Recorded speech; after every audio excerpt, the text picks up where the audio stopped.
ഞങ്ങളും ക്രൂശിക്കപ്പെട്ട ക്രിസ്തുവിനെ പ്രസംഗിക്കുന്നു. ദൈവതിരുനാമത്തിന് മഹത്വം ഉണ്ടാകട്ടെ. യോശുവ ജനത്തോട് പറഞ്ഞു, നിങ്ങൾ തന്നെ ശുദ്ധീകരിപ്പിൻ എന്ന് പറഞ്ഞു. ദൈവത്തിൻ്റെ കൽപ്പന ജനത്തെ ശുദ്ധീകരിപ്പിൻ എന്നാണ്. യോശുവ ജനത്തോട് പറഞ്ഞു. എന്തുണ്ടായി?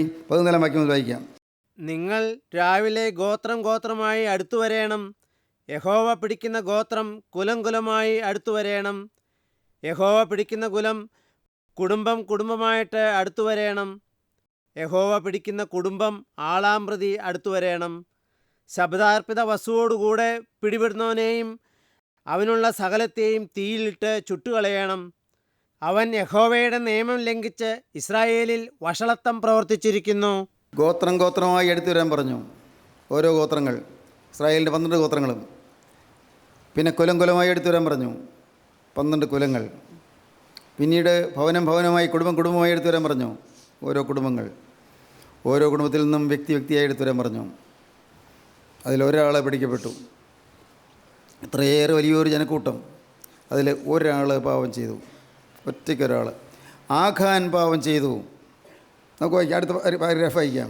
അങ്ങനെ യോശുവ അതികാലത്തെ എഴുന്നേറ്റ് ഇസ്രായേലിനെ ഗോത്രം ഗോത്രമായി വരുത്തി. യഹൂദാ ഗോത്രം പിടിക്കപ്പെട്ടു. അവൻ യഹൂദാ ഗോത്രത്തെ കുലം കുലമായി വരുത്തി.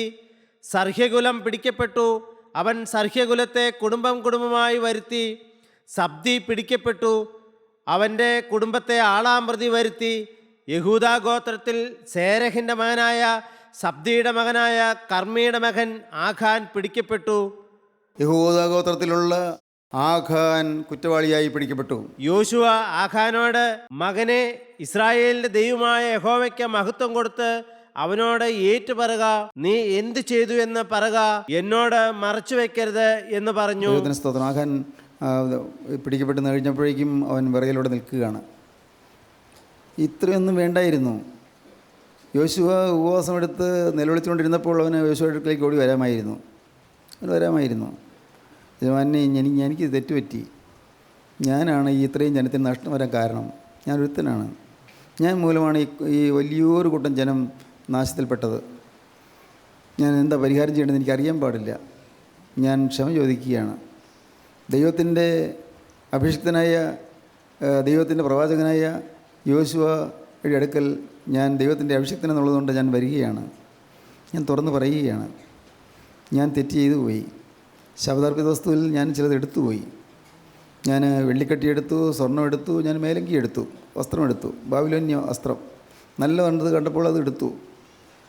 ഞാനതെല്ലാം നിലത്ത് കുഴിച്ചിട്ടിട്ടുണ്ട്, കൂടാരത്തിന് നടുവിൽ കുഴിച്ചിട്ടിട്ടുണ്ട്. ഞാനത് തിരിച്ചു കൊണ്ടുവരാം. എനിക്ക് ഇത്തവണത്തേക്കൊരു മാപ്പ് തരണം. വേണ്ടി പറയാമായിരുന്നു. പക്ഷെ പിടിക്കപ്പെടുന്നവരെയും അവനും പറഞ്ഞില്ല.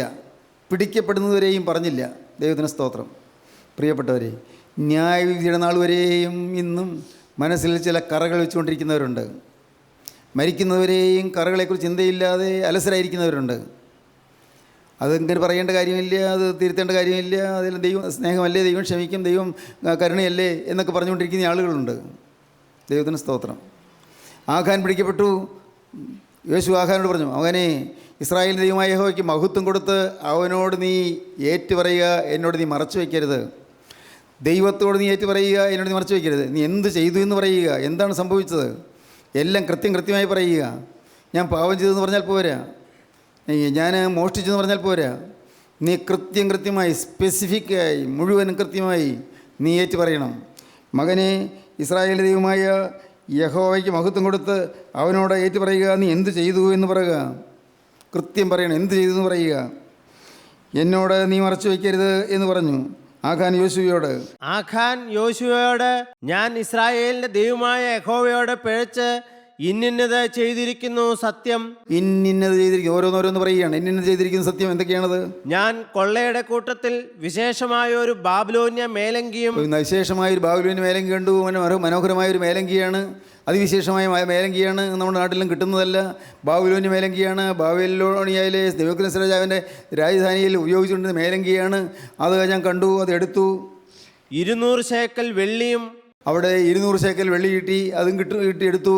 50 ശേക്കൽ തൂക്കമുള്ള ഒരു പൊൻകട്ടിയും കണ്ടു. ഒരു 50 ശേക്കൽ തൂക്കമുള്ള ഒരു പൊൻകട്ടിയും ഇത് ഞാൻ കണ്ടു. ബാബിലോന്യ മേലങ്കി കണ്ടു, വെള്ളി കണ്ടു, സ്വർണം കണ്ടു, ഞാൻ കണ്ടു, മോഹിച്ചു എടുത്തു.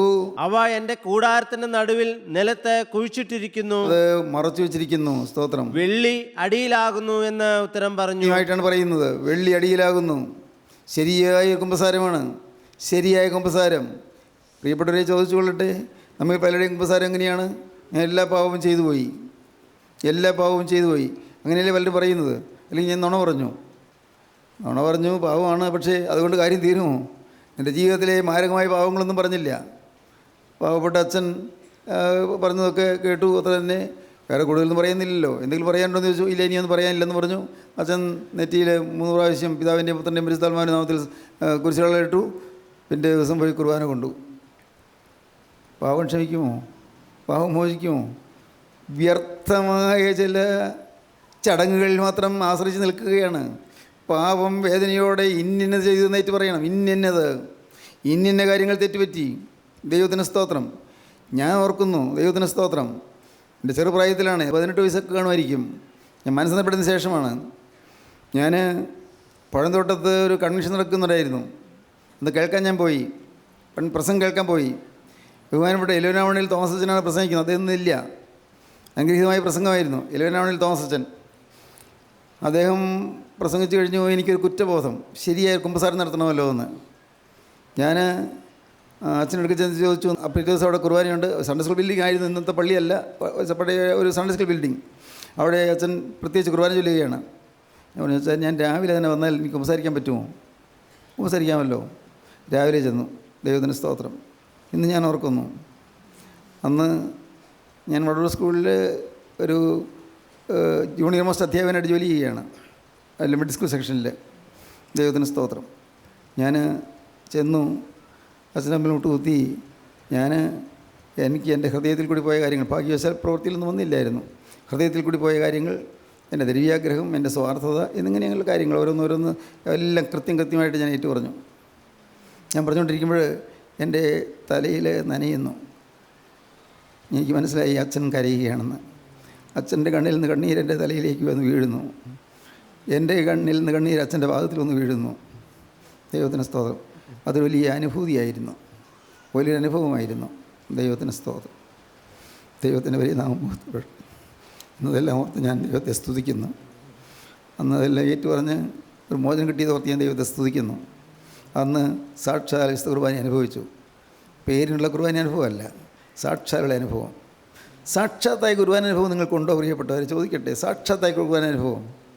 പാപങ്ങളെല്ലാം വിട്ടുകളഞ്ഞിട്ട് ഇനി ആവർത്തിക്കില്ല എന്നുള്ള നിർബന്ധത്തോടെ, ഉറപ്പോടെ അങ്ങനെ കുമ്പസാരിച്ച് കുർബാന അനുഭവിക്കുന്ന അനുഭവം നിങ്ങൾക്ക് കിട്ടിയിട്ടുണ്ടോ? ഓരോരുത്തരും താൻ ശോധന ചെയ്തിട്ട് വേണം ഈ അപ്പം തിന്നുകയും പാനപാത്രത്തിൽ നിന്ന് കുടിക്കുകയും ചെയ്യുവാൻ. 1 കൊരിന്ത്യർ ലേഖനം 10-ാം അധ്യായം. ഓരോരുത്തരും താൻ ശോധന ചെയ്തിട്ട് വേണം ഈ അപ്പം തിന്നുകയും പാനപാത്രത്തിൽ നിന്ന് കുടിക്കുകയും ചെയ്യുവാൻ. താൻ ശോധന ചെയ്തില്ലെങ്കിലോ അനേകർ മരണത്തിൽപ്പെടുന്നു, അനേകർ രോഗികളായിത്തീരുന്നു. വായിച്ചേ. അങ്ങനെ നിങ്ങൾ ഈ അപ്പം തിന്നുകയും പാനപാത്രം കുടിക്കുകയും ചെയ്യുമ്പോഴൊക്കെയും കർത്താവ് വരുവോളം അവന്റെ മരണത്തെ പ്രസ്താവിക്കുന്നു. അതുകൊണ്ട് അയോഗ്യമായി അപ്പം തിന്നുകയോ കർത്താവിന്റെ പാനപാത്രം കുടിക്കുകയോ ചെയ്യുന്നവൻ എല്ലാം കർത്താവിന്റെ പാനപാത്രം അയോഗ്യമായി കുടിക്കുകയോ ചെയ്യുന്നവനെല്ലാം കർത്താവിന്റെ ശരീരവും രക്തവും സംബന്ധിച്ച് കുറ്റക്കാരനാകും. കുർബാന കൊണ്ട് കഴിയുമ്പോൾ കുറ്റക്കാരനാകും. എന്താണ് പറഞ്ഞത്? കർത്താവിൻ്റെ ശരീരം രക്തം സംബന്ധിച്ച് കുറ്റക്കാരനാകും. എന്തുകൊണ്ട്? അയോഗ്യമായി ചെയ്തു, പാപം ഉപേക്ഷിക്കാതെ ചെയ്തു, പാവം ഏറ്റുപറയാതെ ചെയ്തു. അതുകൊണ്ട് അയോഗ്യമായി അപ്പം തിന്നുകയോ പാനപാത്രത്തിൽ നിന്ന് കുടിക്കുകയോ ചെയ്യുന്നവനൊക്കെയും അവൻ കർത്താവിൻ്റെ ശരീരം രക്തം സംബന്ധിച്ച് കുറ്റക്കാരനാകും. മനുഷ്യൻ തന്നെത്താൻ ശോധന ചെയ്തിട്ട് വേണം ഈ അപ്പം തിന്നുകയും പാനപാത്രത്തിൽ നിന്ന് കുടിക്കുകയും ചെയ്യുവാൻ. മനുഷ്യൻ തന്നെത്താൻ ശോധന ചെയ്തിട്ട് വേണം ഈ അപ്പം തിന്നുകയും പാനപാത്രത്തിൽ നിന്ന് കുടിക്കുകയും ചെയ്യുവാൻ. ദൈവത്തിന് സ്തോത്രം. ദൈവത്തിന് സ്തോത്രം. തിന്നുകയും കുടിക്കുകയും ചെയ്യുന്നവൻ ശരീരത്തെ വിവേചിക്കാഞ്ഞാൽ തനിക്ക് ശിക്ഷാവിധി തിന്നുകയും കുടിക്കുകയും ചെയ്യുന്നു. പാപം ശരിയായി ഏറ്റുപറഞ്ഞ് ഉപേക്ഷിക്കാതെ ഈ വിശുദ്ധ കുർബാന അനുഭവിച്ചാൽ തനിക്ക് തന്നെ ശിക്ഷാവിധി തിന്നുകയും കുടിക്കുകയും ചെയ്യുന്നു. ശിക്ഷാവിധിയാണ് തിന്നുകയും കുടിക്കുകയും ചെയ്യുന്നത്. ഇത് ഹേതുവായി നിങ്ങളിൽ പലരും ബലഹീനരും രോഗികളും ആകുന്നു. അയോഗ്യമായി ഈ വിശുദ്ധ കുർബാന അനുഭവിച്ച പലരും ബലഹീനരാണ്, രോഗികളായിത്തീരുന്നു. അനേകരും നിദ്ര കൊള്ളുന്നു, അതുമൂലം മരിക്കാൻ പോലുടെയാകുന്നു. ആരെങ്കിലും അറിയുന്നുണ്ടോ? ഇതുവല്ലതും അറിയുന്നുണ്ടോ? അച്ഛന്മാർ ഇതുവല്ലതും പള്ളി പറയുന്നുണ്ടോ? പാവപ്പെട്ട ജനമെല്ലാം കേൾക്കുന്നുണ്ടോ? പാവങ്ങൾ, സാധുക്കൾ അവർ രക്ഷ കിട്ടുന്നു വിചാരിച്ച് പള്ളിയിൽ പോകുന്നു. പാവങ്ങൾ ഒന്നും അറിയാൻ പാടില്ല, പറഞ്ഞു കൊടുക്കാൻ ആളില്ലല്ലോ. ഇതൊന്നും പറഞ്ഞു കൊടുക്കാൻ എവിടെയാണ് സംവിധാനം? എല്ലാവരും ചെല്ലുന്നു, പള്ളി ചെല്ലുന്നു, കുർബാന കാണും, കൈകെട്ടി നിൽക്കുന്നു, വേണമെങ്കിൽ കുർബാന പുസ്തകം കയ്യിലുണ്ടായിരിക്കും, പാടുന്നു, പ്രാർത്ഥിക്കുന്നു, ഒക്കെ എല്ലാം ചടങ്ങായി നടക്കുന്നു. എവിടെയുണ്ട് കുറ്റബോധം? എവിടെയുണ്ട് അനുതാപം? എവിടെയുണ്ട് തകർച്ച? തകർന്ന ഹൃദയത്തോടെ, നീറുന്ന ഹൃദയത്തോടെ, അയ്യോ തെറ്റുപറ്റിപ്പോയല്ലോ എന്നുള്ള അയ്യവിളിയോടുകൂടി പാവമേറ്റ് പറയുന്നുണ്ടോ? ദൈവത്തിന് സ്തോത്രം. യോശുവ പറഞ്ഞു, മകനെ, ഇസ്രായേലിൻ്റെ ദൈവമായ യഹോവയ്ക്ക് മഹത്വം കൊടുത്ത് അവനോട് ഏറ്റു പറയുക, നീ എന്ത് ചെയ്തു എന്ന് പറയുക, എന്നോട് നീ മറച്ചു വയ്ക്കരുത് എന്ന് പറഞ്ഞു. ആഖാൻ യോശുവയോട്, ഞാൻ ഇസ്രായേലിൻ്റെ ദൈവമായ യഹോവയോട് പിഴച്ചു, ഇന്നത് ചെയ്തിരിക്കുന്നു, സത്യം, ഞാൻ കൊള്ളയുടെ കൂട്ടത്തിൽ വിശേഷമായ ഒരു ബാബിലോന്യ മേലങ്കിയും 200 ശേക്കൽ വെള്ളിയും 50 ശേക്കൽ തൂക്കമുള്ള ഒരു പൊൻകട്ടിയും കണ്ടു, മോഹിച്ചു, എടുത്തു. അവ അതിൻ്റെ കൂടാരത്തിനടുവിൽ നിലത്ത് കുഴിച്ചിട്ടിരിക്കുന്നു. വെള്ളി അടിയിലാകുന്നു എന്ന ഉത്തരം പറഞ്ഞു. സ്തോത്രം. കൃത്യമായ ഏറ്റുപറച്ചിൽ, പക്ഷേ വൈകിപ്പോയി. ഏറ്റുപറച്ചിൽ വൈകിപ്പോയി. മുമ്പേ വരാമായിരുന്നു, മുമ്പേ വരേണ്ടതായിരുന്നു. പ്രിയപ്പെട്ടവരെ, വൈകിപ്പോകരുത്, താമസിച്ചു പോകരുത്, ഏറ്റുപറയുന്നത് വൈകിപ്പോകരുത്. ഒരിക്കലും നിങ്ങളുടെ പാവം വിട്ട് കളയാൻ ഒട്ടും വൈകിപ്പോകരുത്. ഇനി താമസിക്കരുത്. ദൈവത്തിന് സ്തോത്രം. നിങ്ങൾ ശുദ്ധീകരണം പ്രാപിക്കാൻ വൈകരുത്. നാളെ ദിവസം നമുക്കുള്ളതല്ല. ആണോ? അല്ലല്ലോ. നാളെ ദിവസം നമുക്കുള്ളതല്ല. ആഴയെല്ലാം വാതുക്കൽ മരണദൂതൻ കാത്തു നിൽക്കുന്ന ആർക്കറിയാം? മരണദൂതൻ കാത്തു നിൽക്കുകയാണ്. ആരും അറിയുന്നില്ല. ഏതെല്ലാം രോഗങ്ങളാണ് ഓരോരുത്തർ വരാൻ പോകുന്ന ആരറിഞ്ഞു? എത്ര നാളെ ഇനി ആയുസ് ഉണ്ടായെന്ന് ആരറിഞ്ഞു? ദൈവത്തിന് സ്തോത്രം. ദൈവത്തിൻ്റെ വലിയ നാമം മഹത്വപ്പെടട്ടെ. മരണത്തെ ഞാൻ മുഖാമുഖം കണ്ടു. എൻ്റെ ബൈപ്പാസ് സർജറി കഴിഞ്ഞ് ആ ദിവസങ്ങളിൽ വലിയൊരു പ്രശ്നമുണ്ടായി. അങ്ങ് തീരാൻ പോവുകയായിരുന്നു ഡോക്ടർ പറഞ്ഞു. എൻ്റെ മക്കളോട് പറഞ്ഞു, നിങ്ങളാരും പോകരുത്, ഇവിടെ ഉണ്ടായിരിക്കണം. ക്രിട്ടിക്കൽ സിറ്റുവേഷനാണ്. ദൈവത്തിന് സ്തോത്രം. നിങ്ങൾ അനേകർ ഇരുന്ന് പ്രാർത്ഥിച്ചു. ദൈവത്തിന് സ്തോത്രം. എനിക്ക് മുഖപരിചയമില്ലാത്തവർ പോലും ഇരുന്ന് പ്രാർത്ഥിച്ചു. പാവങ്ങൾ എനിക്ക് വേണ്ടി പ്രാർത്ഥിച്ചു. അനേകർ കരഞ്ഞു. ദൈവത്തിന് സ്തോത്രം. നിങ്ങൾക്ക് മനസ്സിലാകുമെന്ന് പറഞ്ഞുകൂടാ, അങ്ങേ ലോകം ഞാൻ കണ്ടിട്ട് വന്നു. സ്തോത്രം. അങ്ങേ ലോകം, മരണാനന്തര ലോകം കണ്ടിട്ട് വന്നു. മാലാഖമാർ കൂട്ടം കൂട്ടമായി സ്തുതിക്കുന്നത് ഞാൻ കേട്ടു.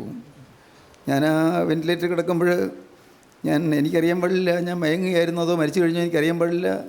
ഇപ്പോഴും എൻ്റെ മനസ്സിൽ ആ ചിത്രമുണ്ട്. അനേകായിരങ്ങൾ മാലാഖമാർ, നല്ല വെള്ളവസ്ത്രധാരികളായ മാലാഖമാർ ഇങ്ങനെ സ്തുതിക്കുന്നത് കേട്ടു. നോക്കി, ഞാൻ ഉറക്കെ അങ്ങ് സ്തുതിച്ചു. സിസ്റ്റേഴ്സ് കേട്ടോ ഇല്ലെന്ന് എനിക്ക് അറിഞ്ഞുകൂടാ. രാത്രി എൻ്റെ അടുക്കൽ എപ്പോഴും ഉണ്ടായിരുന്ന സിസ്റ്റേഴ്സ്, പക്ഷേ അവർ കേട്ടോ ഇല്ലെന്ന് എനിക്ക് അറിഞ്ഞുകൂടാ. കേട്ടായിരിക്കാം. ഏതായാലും ഞാൻ ഉറക്കെ സ്തുതിച്ചു. ഉറക്കെ എൻ്റെ ശക്തി മുഴുവനും എടുത്ത് സ്തുതിച്ചു. എനിക്കറിയാൻ പാടില്ല, അത് അക്ഷരീയമായി സ്തുതിയായിട്ട് പുറത്തു വന്നതെന്ന് എനിക്ക് അറിഞ്ഞുകൂടാ. ഞാൻ സ്തുതിച്ചതെന്ന് എനിക്കറിയാം. ദൈവത്തിന് സ്തോത്രം. വലിയൊരു കാഴ്ചകൾ ഞാൻ കണ്ടു. എൻ്റെ സഹോദരങ്ങളെ, ഞാൻ ഇന്ന് അത്ഭുതത്തോടെ ഓർക്കുന്നു. പിന്നെയും ഈ ഭൂമിയിലേക്ക് കർത്താവിനെ തിരിച്ചു വിളിച്ചു. ഒരുപക്ഷേ കർത്താവിൻ്റെ വേല ചെയ്യാൻ എനിക്ക് പിന്നെ ഈ അവസരം തന്നതായിരിക്കും ദൈവത്തിൻ്റെ കൃപ. ഇന്ന് നിങ്ങളുടെ മുമ്പിൽ നിൽക്കാനും കർത്താവ് കൃപ തന്നു. ഇന്ന് അതുപോലെ യോഗങ്ങളിലും പങ്കെടുക്കാൻ കർത്താവ് കൃപ തന്നു. ഓരോ സ്ഥലത്തും ചെല്ലുമ്പോൾ ഞാൻ ഓർക്കും, മുമ്പ് ചെന്ന സ്ഥലങ്ങളിലെല്ലാം ഈ വീണ്ടും വരാനിടയായല്ലോ എന്ന്. ഇനിയെങ്ങും യാത്രയില്ലാതെ പോയ മനുഷ്യനാണ്. എല്ലാം തീർന്നൊരു മനുഷ്യനാണ്. എല്ലാം ചുരുട്ടി കെട്ടി വെച്ച മനുഷ്യനാണ്. എല്ലാം തീർന്നു. ദൈവത്തിന് സ്തോത്രം. ദൈവത്തിൻ്റെ ഒരു നാമം മുഖത്തോട്ടെ. എൻ്റെ സഹോദരങ്ങളെ ഞാൻ പറയട്ടെ, മരിച്ച് ജീവിച്ച മനുഷ്യനാണ് ഇരിക്കുന്നത്. അങ്ങേ ലോകം കണ്ട് തിരിച്ചു പോകുന്നൊരു മനുഷ്യനാണ് ഇരിക്കുന്നത്. എനിക്കിനൊരു കാര്യമേ ഉള്ളൂ, വേറൊരു കാര്യമില്ല. യേശുവിന് വേണ്ടി ആയുസ് തീരുക, യേശുവിന് വേണ്ടി ആയുസ് എരിഞ്ഞു തീരുക. വേറെ ഒന്നും വേണ്ട. കർത്താവേ, നീ കേൾക്കുന്നല്ലോ. യേശുവിന് വേണ്ടി ഈ ജീവിതം എരിഞ്ഞെരിഞ്ഞ് കത്തി കത്തി തീരുക. മെഴുതിരി കത്തി എരിയുന്നത് പോലെ കത്തി കത്തി തീരുക. കർത്താവേ, ഒരിക്കലും ഈ മെഴുതിരി കെട്ടുപോകരുത്, ഈ ചെറുതിരി കെട്ടിപ്പോകരുത്. കർത്താവേ, ഒരിക്കലും കാറ്റ് വന്ന് വീശി ഈ മെഴുതിരി കെട്ടി കളയാൻ സമ്മതിക്കരുത്.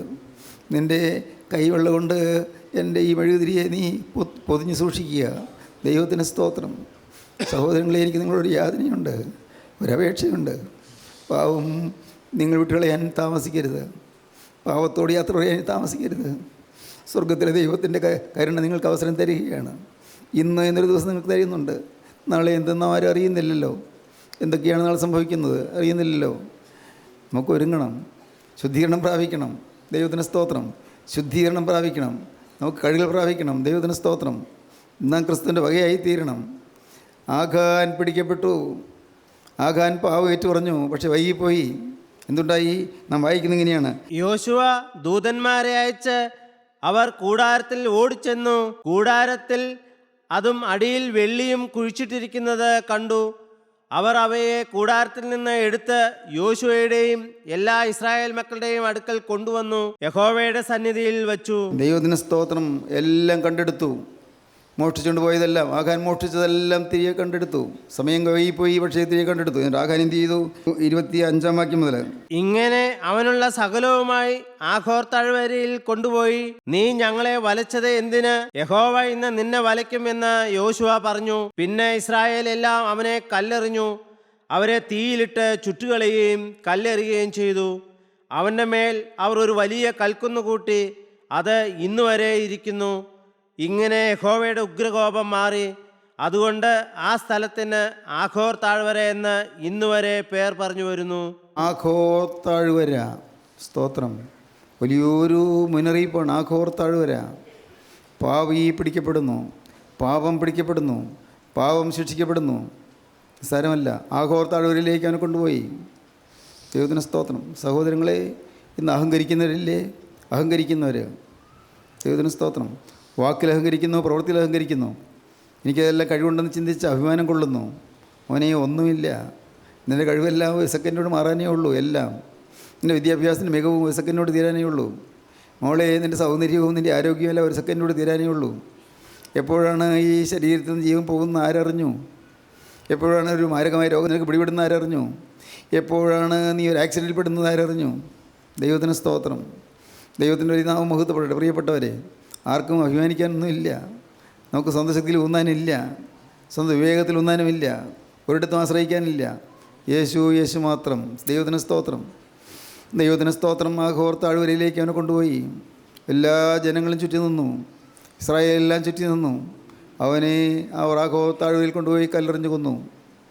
ആ വസ്തുക്കളെല്ലാം, അവനെല്ലാം സ്വന്തമായിട്ട് സമ്പാദിച്ചതൊന്നും അവന് കിട്ടിയില്ല. എന്നാൽ തുടർന്ന് വായിക്കുമ്പോൾ കാണാം, വാസ്തവത്തിൽ അവനത് എടുക്കാതിരുന്നെങ്കിൽ അത് അവന് കിട്ടുമായിരുന്നു. അവൻ മോഷ്ടിക്കാതിരുന്നെങ്കിൽ പിന്നീടുള്ള അധ്യായങ്ങൾ വായിക്കുമ്പോൾ കാണാം, ഈ വസ്തുക്കൾ ഇതുമെല്ലാം ഇസ്രായേൽക്കാർക്കായിട്ട് വിഭജിച്ച് കൊടുക്കുന്നുണ്ട്.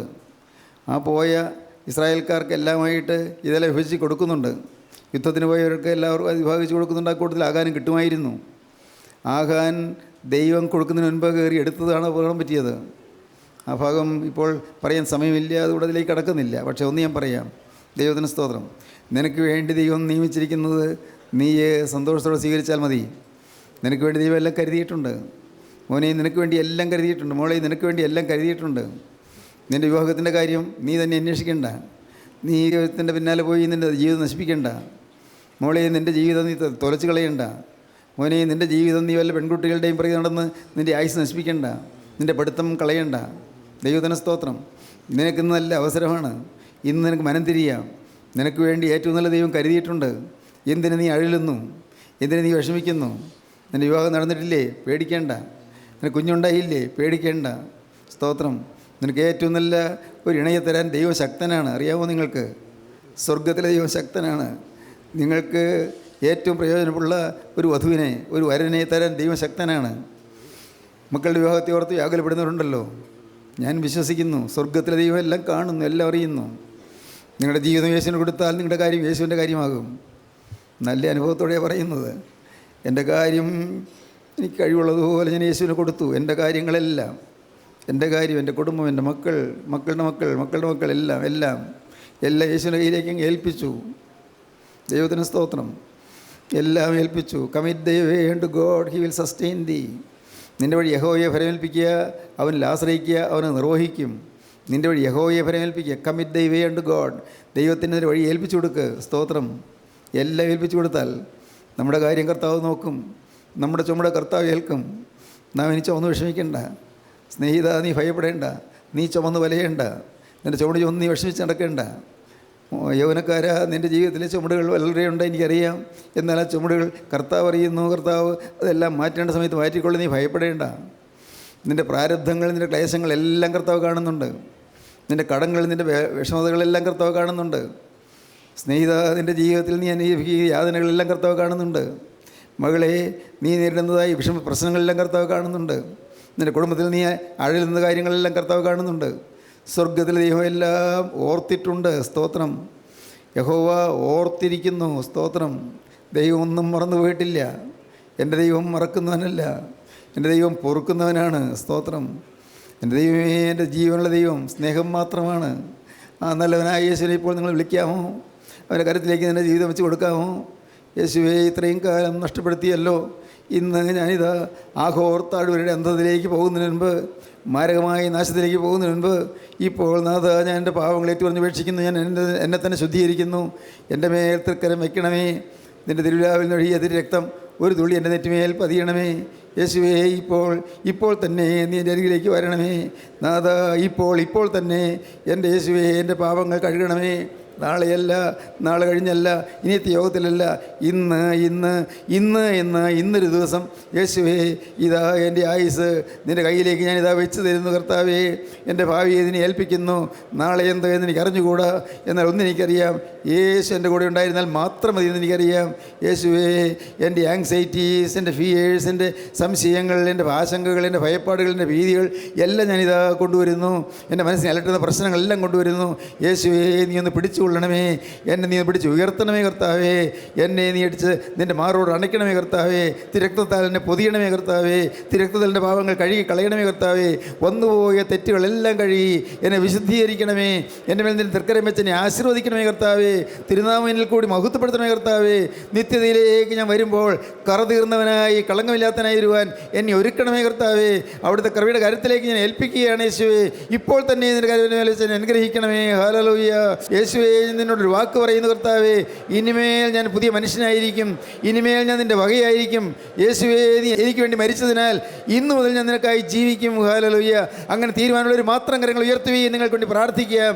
ഹല്ലേലൂയ. ജീവനുള്ള ദൈവമേ, വാഴ്ത്തപ്പെട്ട കർത്താവേ, മനോഹരമായ സമയത്തിനായി സ്തോത്രം.